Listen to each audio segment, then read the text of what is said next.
লন্ডনে সিজদা দিয়ে নির্বাচনের রোডম্যাপ ঘোষণা দিয়েছেন প্রধান উপদেষ্টা নাসিরুদ্দিন পাটোয়ারি। বলছেন একটা বিষয়, কিন্তু এটা কিন্তু এক ধরনের কেন দোষারোপ করছে আমি বুঝতে পারছি না। ডক্টর মোহাম্মদ ইউনূস কিন্তু প্রথম যখন নির্বাচনের রোডম্যাপ ঘোষণা করে তখন আপনাদের মনে আছে যে কম সংস্কার চাইলে ডিসেম্বর আর বেশি সংস্কার চাইলে জুন।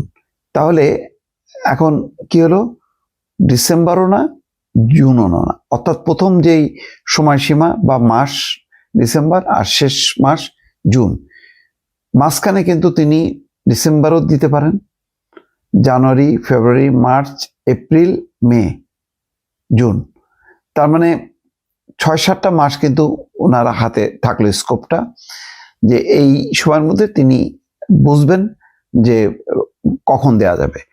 তো লন্ডনে যখন নাকি এগ্রিমেন্ট করে তখন যৌথ ঘোষণা হয়, সেখানে কিন্তু কন্ডিশন ছিল যে অগ্রগতি সাপেক্ষে সংস্কার এবং বিচারের যথেষ্ট অগ্রগতি সাপেক্ষে ফেব্রুয়ারির প্রথম ভাগে নির্বাচন দেওয়া যেতে পারে।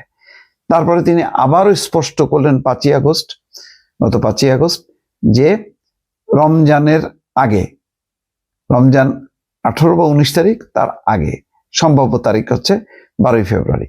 তাহলে উনি কি ওনার কথা থেকে উল্টে গেছে? তা তো যায়নি। তাহলে কেন বলা হচ্ছে যে লন্ডনের সিজদা দিয়ে নির্বাচনের রোডম্যাপ ঘোষণা দিয়েছেন প্রধান উপদেষ্টা? এটা একটা হইতে পারে যে একটা অভিমানের কথা। হয়তো অভিমানটা হলো এই যে নাসিরুদ্দিন পাটোয়ারি বা এনসিপি মনে করে এই সরকারটা তাদের সরকার, ডক্টর মোহাম্মদ ইউনূস তাদের কথা শুনতেন, এখন হয়তো শুনছেন না।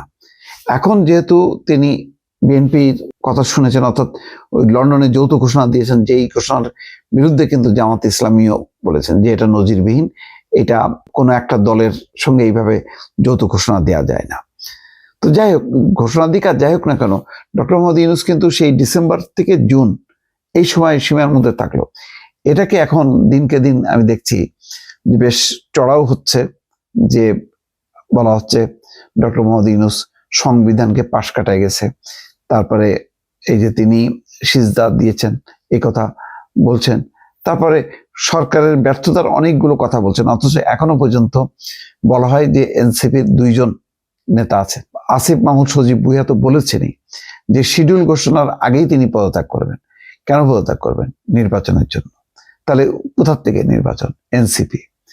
এই ব্যাপারে তো আর কোনো লুকোচুরি নেই। কিন্তু তারপরেও যেভাবে সমালোচনা করা হচ্ছে, কিছুদিন আগে এই ফেব্রুয়ারি নির্বাচন ঘোষণার আগে কিন্তু বিএনপি এইভাবেই সমালোচনা করতেন ডক্টর মোহাম্মদ ইউনূসকে। বিএনপির ওই সমালোচনার জায়গায় এখন এনসিপি নেতারা সেই জায়গাটা দখল করেছেন বা সেইভাবে বারবার সমালোচনা করা হচ্ছে। তিনি বলছেন এটা ঠিক হয়নি, অথচ তাকে জনগণের কাছে সিজদা দেওয়ার কথা ছিল।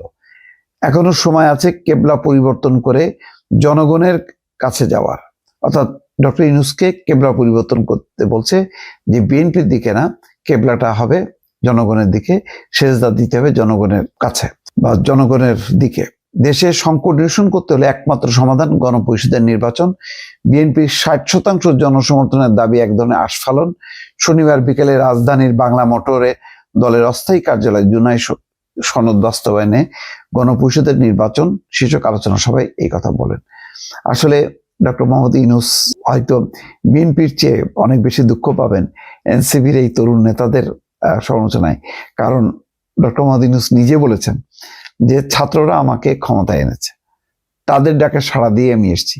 এখন সেই ছাত্ররাই এখন উল্টে গেছে নাকি ডক্টর মোহাম্মদ ইউনূস উল্টে গেছে?